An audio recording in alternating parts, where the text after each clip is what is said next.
Hello नमस्कार साथियों, आप सभी का स्टडी अलर्ट के डिजिटल प्लेटफॉर्म पे हार्दिक स्वागत और अभिनंदन है। आशा करता हूं कि आप सभी की जो सीटी की तैयारी है वो एकदम शानदार है और आप सभी को सीटी एग्जाम की अग्रिम शुभकामनाएं। देखो विद्यार्थियों, मैं आपके बीच में सीटी की एग्जाम के लिए इंपॉर्टेंट क्वेश्चनों की जो क्लास है वो लेकर आ गया हूँ। लगभग बताऊं तो आपकी 30 से 35 मिनट की क्लास होगी। एकदम अच्छे से आपको कंप्लीट क्लास को देख लेना है, क्योंकि आपको पता है सीटी में आपको 40% अंक का ये राजस्थान जीके दिलवा के जाएगा। 150 क्वेश्चनों में से 70-75 क्वेश्चन आपको राजस्थान जीके के देखने को मिलेंगे। तो इस क्लास में हम क्या देखेंगे, राजस्थान जीके के क्वेश्चन देखेंगे, जैसे राजस्थान भूगोल के, राजस्थान कला संस्कृति के, राजस्थान राजनीति विज्ञान के, राजस्थान इतिहास के, भूगोल के, कला संस्कृति, यानी सब के क्वेश्चन देखिए। मैराथन क्लास होने वाली है। क्लास को एकदम अच्छे से देख लेना, कहीं पे भी स्किप मत करना, क्योंकि एक सिंगल क्वेश्चन भी आपको मिस नहीं करना है, क्योंकि सारे के सारे क्वेश्चन के आपके लिए इंपॉर्टेंट है। और जो न्यू स्टूडेंट है वो चैनल को सब्सक्राइब कर लेना, जिससे क्या होगा कि हमारी न्यू क्लास आएगी तो आपको सबसे पहले पता चल जाएगा। तो चैनल को सब्सक्राइब कर देना, एग्जाम होने के बाद अनसब्सक्राइब कर देना, कोई दिक्कत वाली बात नहीं है, लेकिन एक बार सब्सक्राइब कर लो, जैसे न्यू क्लास आएगी तो आपको सबसे पहले पता चल जाएगा। तो चलिए क्लास को स्टार्ट कर लेते हैं। देखो भाई, सबसे पहला क्वेश्चन आपकी स्क्रीन के सामने आ गया। पहला क्वेश्चन आपका क्या है, ये पहला क्वेश्चन आपका गुरुजी किसका है, ये पहला क्वेश्चन आपका ज्योग्राफी यानी भूगोल का, कि छप्पन का मैदान का संबंध निम्नलिखित में से किस नदी से है। पहला ही क्वेश्चन आपके लिए इंपॉर्टेंट है। छप्पन का मैदान का संबंध निम्नलिखित में से किस नदी से है। लूणी से है, बनास से है, चंबल से है, माही से है। तो देखो छप्पन का मैदान है ना, इसका संबंध हो जाएगा आपका माही नदी से। किससे संबंध हो जाएगा, माही नदी से हो जाएगा। और आपको पता है माही नदी किस साइड में बहती है, तो यह आपकी मध्य प्रदेश से प्रवेश करती है बांसवाड़ा में, फिर डूंगरपुर में बहती है, सॉरी फिर बांसवाड़ा प्रतापगढ़ में बहती है, फिर डूंगरपुर में बहकर बाहर निकल जाती है। यानी बांसवाड़ा में, फिर प्रतापगढ़ में, फिर डूंगरपुर में, राजस्थान के 3 जिलों में बहती है। और इसको राजस्थान की जो दक्षिणी राजस्थान की गंगा या फिर काठन की गंगा, आदिवासियों की गंगा, ये सब आदि उपनामों से जाना जाता है। अगला क्वेश्चन देखो। उसके बाद अगला प्रश्न है कि ये भी एक जियोग्राफी का क्वेश्चन है। उसके बाद अगला प्रश्न क्या करें कि जैसलमेर जिले में पालीवाल ब्राह्मणों के द्वारा शुरू की गई परंपरागत जल संरक्षण की विधि क्या कहलाती है। टांका, खड़ीन, जोहड़, कुंडी। तो वो परंपरागत विधि आपकी क्या कहलाती है, खड़ीन कहलाती है। ऑप्शन में बी राइट हो जाएगा। और जो जोहड़ है ना, वो आपके सर्वाधिक शेखावाटी साइड में देखने को मिलते हैं। सर्वाधिक जो जोहड़ है वो आपके शेखावाटी साइड में देखने को मिलते हैं। अगला क्वेश्चन देखो।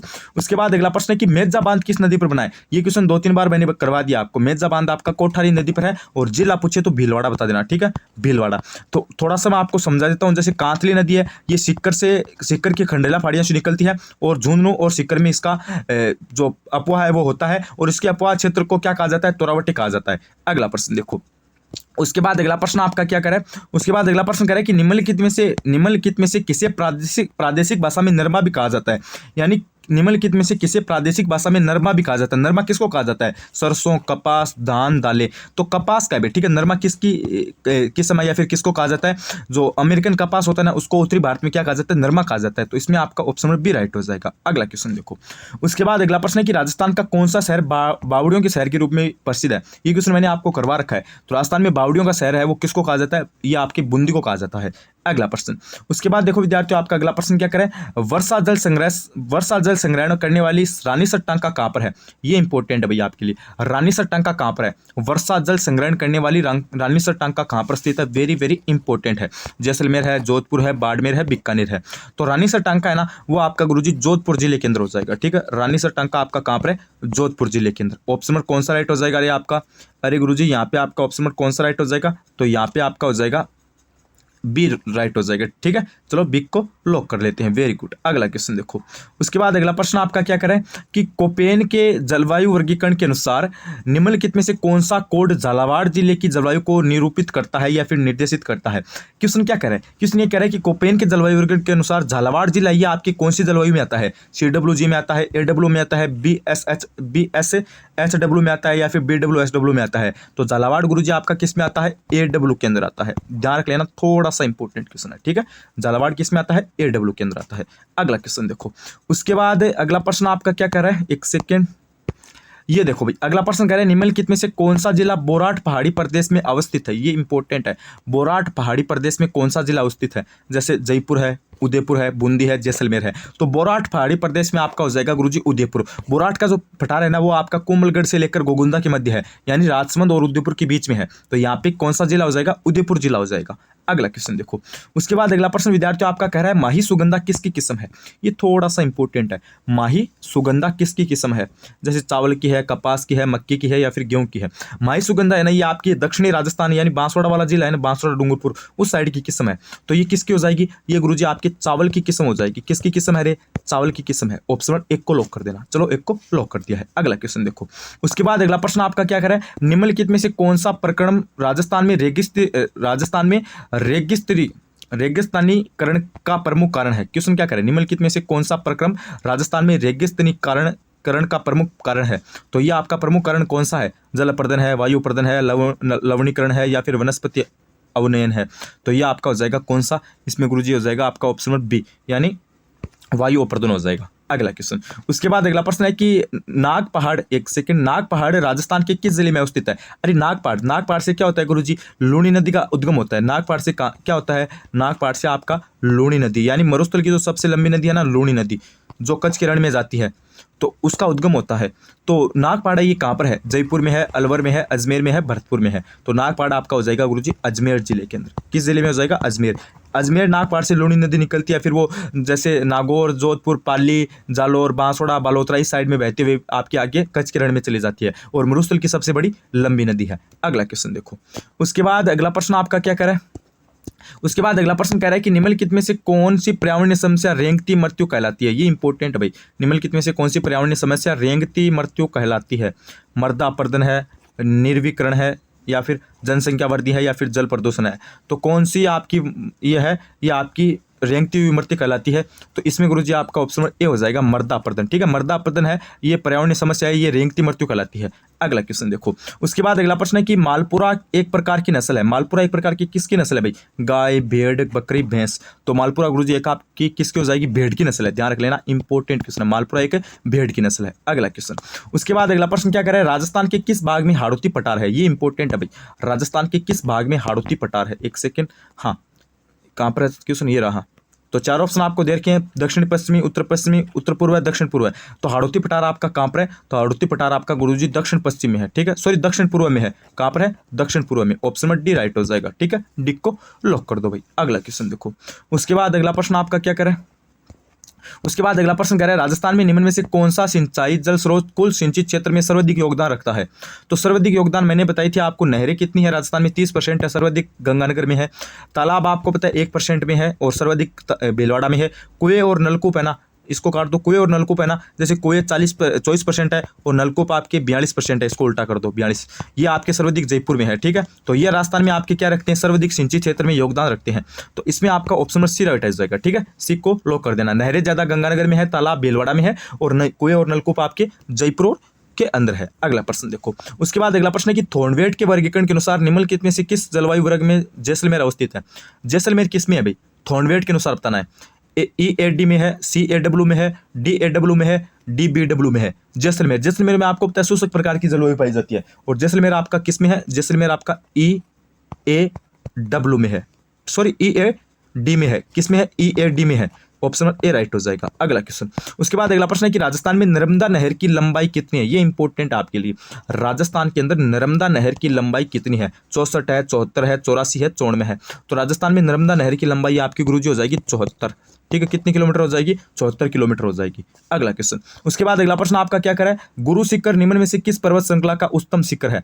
गुरु शिखर आपको पता है किसका है, अरावली का है। ठीक है, और गुरु शिखर यानी जो आपकी गुरु शिखर चोटी है वो अरावली की जो चोटी है वो राजस्थान की सबसे बड़ी चोटी है। ठीक है, राजस्थान की सबसे बड़ी चोटी है। ये आपके कौन से जिले में है, ये आपके गुरुजी सिरोही जिले में है। ठीक है, सिरोही जिले में। इसकी लंबाई कितनी है, इसकी लंबाई आपकी 1722 मीटर है। कितनी है, 1722 मीटर।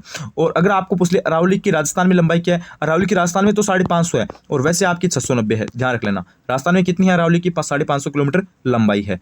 और इसकी है ना 1722 है ना, ये फीट में है, सॉरी मीटर में है। ठीक है, फीट में तो शायद 5657 है, लेकिन मीटर में आप याद रखना 1722 फीट मीटर आपकी ऊंचाई है गुरु शिखर की। ठीक है, और अरावली की ये श्रृंखला है और सिरोही जिले के अंदर है। अगला प्रश्न देखो। उसके बाद अगला प्रश्न आपका क्या करे, उसके बाद अगला प्रश्न कह रहा है राजस्थान राज्य पथ परिवहन निगम RSRTC की स्थापना किस वर्ष हुई थी। तो राजस्थान पथ परिवहन निगम की स्थापना आपकी कब हुई थी? 1960, 1962, 1964, 1966। यह क्वेश्चन मैंने आपको करा रखा है, तो इसमें आपका हो जाएगा 1964। इसकी स्थापना आपकी कब हुई थी? 1964 के अंदर हुई थी। ऑप्शन नंबर कौन सा राइट हो जाएगा गुरुजी? ऑप्शन नंबर आपका सी राइट हो जाएगा। अगला क्वेश्चन देखो। उसके बाद अगला प्रश्न कह रहा है कपूरडी खनन क्षेत्र राजस्थान के किस जिले में है? कपूरडी खनन क्षेत्र राजस्थान के किस जिले में है? जोधपुर, बीकानेर, बाड़मेर, नागौर। तो कपूरडी खनन क्षेत्र राजस्थान के किस जिले में अवस्थित है? वेरी वेरी इंपॉर्टेंट क्वेश्चन है। तो कपूरडी आपका गुरुजी हो जाएगा बाड़मेर के अंदर। कपूरडी खनन क्षेत्र आपका कहाँ पर है रे? बाड़मेर जिले के अंदर है। अगला क्वेश्चन। उसके बाद अगला प्रश्न है कि मोरिजा बानोल खनन क्षेत्र है, ये किसके लिए प्रसिद्ध है? मोरिजा बानोल खनन क्षेत्र निम्नलिखित में से किसके लिए प्रसिद्ध है? कैडमियम के लिए है, कैडमियम के लिए है, लोहे के लिए है, अभ्रक के लिए है, या फिर चांदी के लिए? तो मोरिजा बानोल है ये आपकी लोहे के लिए हो जाएगी। किसके लिए प्रसिद्ध हो जाएगी? लोहे के लिए। अगला क्वेश्चन। उसके बाद अगला प्रश्न आपका कह रहा है कि राजस्थान राज्य का सबसे छोटा कृषि जलवायु क्षेत्र कौन सा है? राजस्थान राज्य का सबसे छोटा कृषि जलवायु क्षेत्र कौन सा है? अंतः प्रवाह शुष्क क्षेत्र है, उपाद्र दक्षिणी मैदान है, या फिर आर्द्र दक्षिणी पूर्वी मैदान है, या फिर आर्द्र दक्षिणी मैदान है? तो सबसे छोटा गुरुजी आपका कौन सा हो जाएगा रे? ऑप्शन नंबर 4 आपको देखें, सबसे छोटा गुरुजी आपका हो जाएगा आर्द्र दक्षिणी मैदान हो जाएगा। ठीक है। अगला क्वेश्चन देखो। उसके बाद अगला प्रश्न आपका क्या कह रहा है? उसके बाद अगला प्रश्न कह रहा है कि निम्नलिखित में से कौन सा राजस्थान का राज्य वृक्ष है? राजस्थान का राज्य वृक्ष कौन सा है? बबूल, महुआ, नीम, खेजड़ी। तो राजस्थान का राज्य वृक्ष हो जाएगा खेजड़ी। ठीक है, खेजड़ी हो जाएगा भाई। ऑप्शन में आप क्या कर लो? डिक को लॉक कर दो। खेजड़ी को दर्जा कब मिला था? 1983 के अंदर। अगला क्वेश्चन। उसके बाद अगला प्रश्न बोल रहा है आपका राजस्थान के निम्नलिखित में से किस जिले में काजरी अवस्थित है? काजरी, काजरी का मुख्यालय कहां पर है? जोधपुर, नागौर, बीकानेर, श्रीगंगानगर। तो काजरी का गुरुजी मुख्यालय आपका हो जाएगा जोधपुर के अंदर। काजरी की स्थापना जोधपुर में कब की गई थी? ये की गई थी गुरुजी आपकी 1959 के अंदर। कब की गई थी रे? 1959 के अंदर की गई। चलो अगला क्वेश्चन देखते हैं। उसके बाद अगला प्रश्न आपका कह रहा है कि राजस्थान में लूणी जवाई बेसिन को अन्य किस नाम से जाना जाता है? राजस्थान में लूणी जवाई बेसिन को अन्य किस नाम से जाना जाता है? वेरी वेरी इंपॉर्टेंट क्वेश्चन है। तो और किस नाम से जाना जाता है? बांगर प्रदेश, गोडवार प्रदेश, शेखावटी प्रदेश, या फिर मरत नदी प्रदेश। तो लूणी जवाई बेसिन है ना, उसको आपका किस बेसिन से जाना जाता है? तो उसको आपका गोडवार प्रदेश के नाम से जाना जाता है। किस नाम से जाना जाता है? गोडवार प्रदेश के नाम से। ऑप्शन नंबर बी बताने वाले सारे सारे राइट हो जाएंगे। अगला क्वेश्चन देखो। उसके बाद अगला प्रश्न कह रहा है कि निम्नलिखित में से 1857 के विद्रोह के समय आपके नेता कौन थे? क्वेश्चन क्या कह रहा है? निम्नलिखित में से 1857 के विद्रोह के समय कोटा के नेता कौन थे? ये बात आपसे पूछी गई है। तो इसमें आपके 4 ऑप्शन दे रखे हैं, नवी शेर खां, या फिर कुशल सिंह, या फिर नंदलाल, या फिर मेहराब खान। तो कोटा विद्रोह का नेतृत्व किसने किया था? एक तो थे आपके जयदयाल, एक तो कौन थे? जयदयाल, एक आपके थे मेहराब खान, एक कौन थे? मेहराब खान। इसमें डी ऑप्शन हो जाएगा। अगला क्वेश्चन देखो। उसके बाद अगला प्रश्न है कि निम्नलिखित संगठन केसरी सिंह भाट ने स्थापित किया। निम्नलिखित में से कौन सी, या फिर निम्न में से कौन सी संगठन केसरी सिंह भाट ने स्थापित की? तो केसरी सिंह भाट ने कौन सी स्थापित की? नगर सभा, वीर भारत सभा, ग्राम सभा, बाल सभा। तो इसमें आपको हो जाएगा वीर भारत सभा। ठीक है, बिक को लॉक कर दो। और सम सभा है ना, सम सभा, वो आपकी की थी गोविंद गुरु ने। वो आपकी किसने की थी गुरुजी? गोविंद गुरु ने की थी, गोविंद गिरी ने। ठीक है, किसने की थी? गोविंद गिरी ने। अगला क्वेश्चन देखो। उसके बाद अगला प्रश्न है कि निम्नलिखित में से किस स्थल में उत्खनन अग्निवेदिकाएं मिली है, या फिर अग्निवेदिकाएं मिली थी? निम्नलिखित में से किस स्थल में अग्निवेदिकाएं मिली थी? जैसे आहड़, बागौर, गणेश्वर, कालीबंगा। तो ये आपकी कालीबंगा में मिली थी। कालीबंगा आपके सिलेबस में है। कालीबंगा का 5 चरणों में आपका उत्खनन हुआ था। 5 स्तरों में खोज आपकी मलानत घोष ने 1952 में की थी, और यह आपकी घग्गर नदी के किनारे है। अगला प्रश्न देखो। उसके बाद अगला प्रश्न आपका कह रहा है कि निम्नलिखित में से कौन सा किला सूकड़ी नदी के दाहिने किनारे हुए बसा है, या फिर बना हुआ है?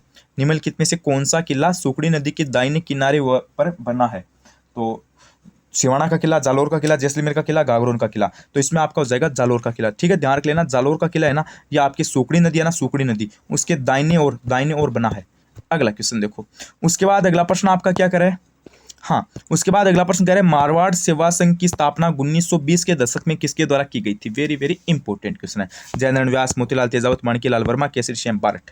तो मारवाड़ सेवा संघ है ना, उसकी स्थापना जयनारायण व्यास के द्वारा की गई। थोड़ा सा इंपॉर्टेंट है, आपको पूछ ले जाए मारवाड़ सेवा संघ की स्थापना जयनारायण व्यास ने कब की? तो क्या बताओगे? 1920 के दशक में की। अगला प्रश्न देखो। अगला प्रश्न आपका क्या करे? इसको छोड़ो, ये प्रश्न देखो भाई, वो डिलीट है। उसके बाद अगला प्रश्न क्या करें? निम्नलिखित में से कौन सी पुस्तक चौहानों के इतिहास के बारे में जानकारी का स्रोत नहीं है? तो कौन सी पुस्तक स्रोत नहीं है? सुरजन चरित्र तो है, हमीर महाकाव्य भी है, पृथ्वीराज विजय भी है, परंतु हर्ष चरित्र आपका कोई स्रोत नहीं है, या फिर ये संबंधित नहीं है। अगला प्रश्न। उसके बाद अगला प्रश्न आपका क्या कह रहा है? कि घटियाला का शिलालेख किस भाषा में लिखा था। घटियाला का शिलालेख फारसी, संस्कृत, हिंदी, मारवाड़ी। तो घटियाला का शिलालेख किस भाषा में लिखा गया? तो घटियाला का शिलालेख का आपका गुरुजी संस्कृत भाषा में लिखा गया था। किस भाषा में? संस्कृत भाषा में। बी ऑप्शन को लॉक कर देना, ठीक है। बी बताने वाले सारे के सारे राइट हो जाएंगे। अगला क्वेश्चन देखो। उसके बाद अगला प्रश्न है कि राजस्थान में लक्ष्यराम द्वारा किस ख्याल का प्रवर्तन किया गया? राजस्थान में लक्ष्यराम द्वारा किस ख्याल का प्रवर्तन किया गया? शेखावटी ख्याल, जयपुरी ख्याल, कुचामणी ख्याल, तुराकलंगी ख्याल।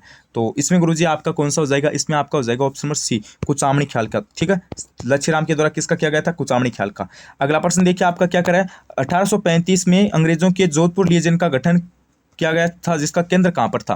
अच्छा, जोधपुर लीजन का गठन किया गया, उसका केंद्र पूछा आपसे कहाँ पर था। तो इसमें चार ऑप्शन दे रखे हैं, नसीराबाद, एरिनपुरा, खेरवाड़ा, नीमच। तो इसका केंद्र आपका था एरिनपुरा केंद्र। ध्यान रखना, आपको पूछ लिया जाए जोधपुर लीजन का गठन कब हुआ? 1835 में हुआ, जिसका केंद्र कहाँ पे था? एरिनपुरा केंद्र हुआ था, ठीक है। एरिनपुरा केंद्र था। अगला प्रश्न, उसके बाद अगला प्रश्न है कि 1923 में ब्यावर में से राजस्थान नामक साप्ताहिक पत्र प्रारंभ किया था। किसने किया था भाई? ऋषिदत्त मेहता ने, रामनारायण चौधरी ने, विजय सिंह पत्की ने, जयनारायण व्यास ने। वेरी वेरी इंपॉर्टेंट क्वेश्चन है, इस पे स्टार लगा लेना ट्रिपल। क्वेश्चन क्या करा है? 1923 में ब्यावर से राजस्थान नामक साप्ताहिक पत्र किसने प्रारंभ किया? तो इसमें आपका हो जाएगा ऑप्शन नंबर ए, यानी ऋषिदत्त मेहता ने किया। किसने किया? ऋषिदत्त मेहता ने। अगला प्रश्न देखो, ये इंपॉर्टेंट है भाई आपके लिए, ठीक है। उसके बाद अगला प्रश्न आपका क्या कह रहा है? उसके बाद अगला प्रश्न कह रहा है रियासतों के विलय के समय जोधपुर का राज्य का महाराजा कौन था? रियासतों के विलय के समय जोधपुर राज्य का महाराजा कौन था? तो इसमें आपके कौन हो जाएंगे? जसवंत सिंह द्वितीय, उमेद सिंह, हुनवंत सिंह, गज सिंह। तो इनमें आपके हो जाएंगे हुनवंत सिंह। ध्यान रख लेना, रियासतों का जब विलय हुआ था ना, उस टाइम आपके जोधपुर के राज्य के आपके राजा कौन थे या फिर महाराजा कौन थे? तो वो आपके हुनवंत सिंह थे। अगला क्वेश्चन देखो। उसके बाद अगला प्रश्न है कि राजस्थान का कौन सा पूर्व राजवंश सेव परंपरा का निर्वहन करता है? तो ये क्वेश्चन आपका डिलीट है भाई, ठीक है। उसके बाद देखो अगला प्रश्न कह रहा है कि 1564 में चंद्रसेन के कौन से भाई ने अकबर के दरबार में उपस्थित होकर चंद्रसेन के विरुद्ध सहायता मांगी? तो चंद्र के विरुद्ध सहायता किसने मांगी थी? रामसिंह ने मांगी थी, ठीक है। बिग को लॉक कर देना। उसके बाद देखो अगला प्रश्न आपका क्या करे, निम्नलिखित में से कौन सी जगह 1857 की क्रांति से संबंधित नहीं है? ये बताओ, ये इंपॉर्टेंट है। निम्नलिखित में से कौन सी जगह आपकी 1857 की क्रांति से संबंधित नहीं है? नीमच, जैसलमेर, कोटा, देवली। देखो नीमच, कोटा, देवली ये सभी तो संबंधित है, किंतु परंतु बट जैसलमेर आपने नाम सुना है क्या? आपने जब 1857 की क्रांति पढ़ी थी उसमें जैसलमेर कहीं पर भी नाम सुना था क्या? अरे नहीं सुना। तो इसमें गुरुजी आपका बी ऑप्शन हो जाएगा, यानी जैसलमेर ये आपका संबंधित नहीं है। अगला प्रश्न, उसके बाद अगला प्रश्न आपका क्या करें? उसके बाद अगला प्रश्न कह रहा है कि राजस्थान में मेवाड़ प्रजामंडल की स्थापना किसके द्वारा की गई? राजस्थान में मेवाड़ प्रजामंडल की स्थापना विजय सिंह पथिक, माणिक्यलाल वर्मा, साधु सीताराम दास, पंडित गौरीशंकर। तो आपको पता है राजस्थान में मेवाड़ प्रजामंडल के द्वारा स्थापना ये आपकी माणिक्यलाल वर्मा के द्वारा की गई थी।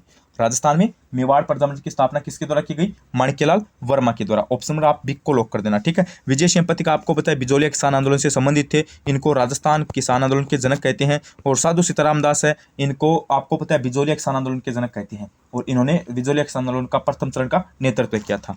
अगला प्रश्न, उसके बाद अगला प्रश्न है कि निरंजनी संप्रदाय के संस्थापक कौन थे? निरंजनी संप्रदाय के संस्थापक कौन हो जाएंगे आपके? तो इनके आपके हो जाएंगे, मैंने ऑलरेडी बता रखा है, संत हरिदास जी, ठीक है। अगला प्रश्न देखो। उसके बाद अगला प्रश्न आपका क्या करें कि राजस्थान में गोरबंद किस पशु का विशिष्ट श्रृंगार है? राजस्थान में गोरबंद किस पशु का विशिष्ट श्रृंगार है?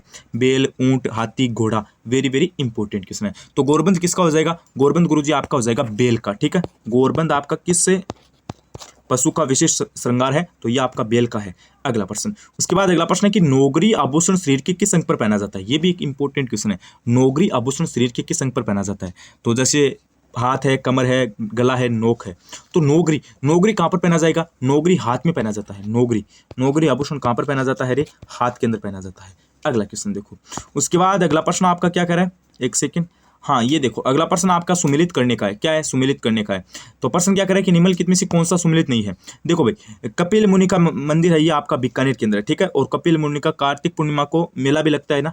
और जगदीश मंदिर आपका उदयपुर केंद्र है, ये भी सही बात है भाई। मीराबाई का मंदिर चित्तौड़गढ़ केंद्र है, ये भी बात सही है। द्वारकाधीश मंदिर आपका जयपुर में नहीं है। द्वारकाधीश मंदिर गुरुजी जयपुर में नहीं है, यानी ऑप्शन नंबर सी आपका राइट हो जाएगा। सिक को लॉक कर दो भाई। अगला प्रश्न, उसके बाद अगला प्रश्न है कि सर विटी कृष्णमाचारी किस राज्य के दीवान थे? ये प्रश्न थोड़ा सा इंपॉर्टेंट है भैया आपके लिए, ठीक है। ये प्रश्न थोड़ा सा इंपॉर्टेंट है, किसी को ध्यान से पढ़ लेना। सर विटी कृष्णामाचारी किस राज्य के दीवान थे? मेवाड़, जोधपुर, जयपुर, जैसलमेर। तो ये आपके जयपुर के हो जाएंगे। अगला प्रश्न, उसके बाद अगला प्रश्न है कि किस राजपूत शासक को अकबर ने अमीर उल उमरा की उपाधि दी थी? किस राजपूत शासक को अकबर ने अमीर उल उमरा की उपाधि दी थी? तो अमीर उल उमरा की उपाधि किसको दी? राम सिंह, भगवंत दास, जसवंत सिंह, मान सिंह। तो इसमें गुरुजी आपका हो जाएगा ऑप्शन कौन सा रे? भगवंत दास, यानी बी हो जाएगा। अगला क्वेश्चन देखो, उसके बाद अगला प्रश्न है कि हमीर राजसो के अनुसार रणथंभौर किले का प्रारंभिक नाम क्या था? ये थोड़ा सा इंपॉर्टेंट है। हमीर राजसो के अनुसार रणथंभौर किले का प्रारंभिक नाम आपका क्या था? रणकपूर था, रणथंभौर था, रणपुर था, या फिर रणस्तंभपुर था? तो हमीर राजसो के अनुसार रणथंभौर किला है, इसका प्रारंभिक नाम आपका रणस्तंभपुर था। भाई क्या नाम था? रणस्तंभपुर। ऑप्शन नंबर डी आपका राइट हो जाएगा। चलो अगला क्वेश्चन देखो, उसके बाद नेक्स्ट प्रश्न आपका थोड़ा सा इंपॉर्टेंट है, ये सभ्यता से रिलेटेड है कि निम्नलिखित में से किस सभ्यता में मकान एवं बस्तियों का निर्माण मकान और बस्तियों के निर्माण में ईंटों का प्रयोग नहीं हुआ है? ये थोड़ा सा इंपॉर्टेंट है आपके लिए। देखो भाई, आपको पता है 4 सभ्यता आपके सिलेबस में है, कालीबंगा, विराट, गणेश्वर और आपकी एक और कौन सी है? आहड़। तो इनमें देखो आपको पता है, जैसे आपको है ये चारों ऑप्शन में दे रखी है, तो थोड़ा सा मैं विस्तार से समझा देता हूँ। आहड़ आपको पता है कहाँ पर है? थोड़ा सा ये आपकी चारों सिलेबस में एकदम अच्छे से सुनना। आहड़ आपकी गुरुजी उदयपुर केंद्र है। कहाँ पर है? उदयपुर केंद्र है। आहड़ का उत्खनन कब हुआ था? 1953 के अंदर हुआ था। ठीक है। आहड़ कौन सी नदी के किनारे है? आयड़ या फिर बेड़च नदी के किनारे है, ये बात आपको ध्यान रखनी है। और आहड़ है ना, इसको आपको पता है ताम्रवती नगरी कहा जाता है। दुलकोट भी इसका नाम है। ठीक है, दुलकोट, ये भी किसका नाम है? इसका ही नाम है। उसके बाद कालीबंगा है, आहड़ का उत्खनन 3 चरणों में हुआ था। ठीक है। उसके बाद कालीबंगा, इसका उत्खनन 5 चरणों में हुआ, और ये घग्गर नदी या फिर सरस्वती नदी के किनारे है, और इसकी खोज है ये 1952 में अमलानंद घोष के द्वारा की गई थी। इतनी बातें आपको याद रखनी है। गणेश्वर आपको पता है कहाँ पर है? गणेश्वर सभ्यता आपकी गुरुजी कहाँ पर है? ये आपकी सिक्कर केंद्र है। ठीक है, सिक्कर केंद्र है, कांतली नदी के किनारे है, और इसको ताम्रवती सभ्यताओं की जननी कहा जाता है। बेराट आपकी कहाँ पर है? बेराट आपकी हो जाएगी कहाँ पर? विराट, विराट, विराट, विराट आपकी हो जाएगी। इनकी खोज दयारायण स्वामी ने की थी, ये आपकी जयपुर केंद्र हो जाएगी। कोई मुझे बता सकता है क्या विराट है? ठीक है, ये कौन सी नदी के किनारे है? विराट कौन सी नदी के किनारे है? बाणगंगा नदी के किनारे है क्या? Very good. उसके बाद देखो इसमें क्या पूछा है कि निम्नलिखित में से किस सभ्यता में मकान एवं बस्तियों के निर्माण में ईंटों का प्रयोग नहीं हुआ है? तो इसमें आपका हो जाएगा गणेश्वर सभ्यता में ईंटों का प्रयोग नहीं हुआ है। अगला प्रश्न, उसके बाद अगला प्रश्न और आज का लास्ट प्रश्न क्या है कि निम्नलिखित को सुमेलित कीजिए। जैसे आपको 4 ऑप्शन दे रखे हैं, देखो मेरी बात ध्यान से सुनो, इसमें सुमेलित करना है। जैसे आपको पता है मारवाड़ में राठौड़ों का शासन था, और मेवाड़ में आपको पता है सिसोदियों का था, आमेर में आपको पता है कछुआओं का था, और बूंदी में हाड़ा राजवंश था। ठीक है, तो इसमें आपका ऑप्शन नंबर ए हो जाएगा। 1 का 2 मैंने आपको बता दिया है, 1 का 2, बी का 1 भी बता दिया, सी का 4 भी बता दिया, और डी का 3, यानी ये ऑप्शन आपका राइट हो जाएगा। तो ये तो आज की हमारी क्लास थी। ईमानदारी से बताना आपको क्लास कैसी लगी। सारी इंपॉर्टेंट क्वेश्चन मैंने आपको करवा दिए, और अभी देखो विद्यार्थियों आपके पास अंतिम काफी कम समय है। मैंने जो आपको राजस्थान जीके के क्वेश्चन कराए हैं ना, सिर्फ उनको ही पढ़ो। ठीक है, राजस्थान जीके में मैंने जो आपको क्वेश्चन कराए वही पढ़ो। अंतिम समय में आपको कंप्यूटर, रीजनिंग, मैथ, साइंस ये सब नहीं पढ़नी है, क्योंकि इतना समय नहीं है। इनके क्वेश्चन भी बहुत कम आएंगे, और राजस्थान अकेला सब्जेक्ट है ना, इससे आपके 40 से 50% क्वेश्चन इसके आएंगे, यानी 60-70 क्वेश्चन एग्जाम में, 60-70 क्वेश्चन आपको एग्जाम में इसी के देखने को मिलेंगे। तो राजस्थान जीके को स्ट्रॉन्ग पढ़ो, इसकी भूगोल पढ़ लो, इसकी क्लास संस्कृति पढ़ लो, इसकी पॉलिटिकल पढ़ लो, इसका इतिहास पढ़ लो, एकदम अच्छे से पेपर आपका जाएगा। जितने भी क्वेश्चन आपको राजस्थान जीके के एकदम अच्छे से पढ़ने हैं। क्लास कैसी लगी कमेंट करके जरूर बताना। इसमें मैंने आपको क्लास संस्कृति, भूगोल, इतिहास सबके क्वेश्चन करवाए हैं, एक बार कमेंट करके आप जरूर बताना। आज की इस क्लास को हम यहीं पे समाप्त करते हैं, ज्यादा कुछ देरी नहीं करेंगे, बने रहिए चैनल के साथ। और एक बार आप मेरी बात ध्यान से सुनना, चैनल को सब्सक्राइब जरूर कर लेना, जिससे क्या होगा कि हमारी न्यू क्लास आएगी तो आपको सबसे पहले पता चल जाएगा। तो बने रहिए चैनल के साथ, like, share, subscribe, study alert. धन्यवाद, थैंक यू।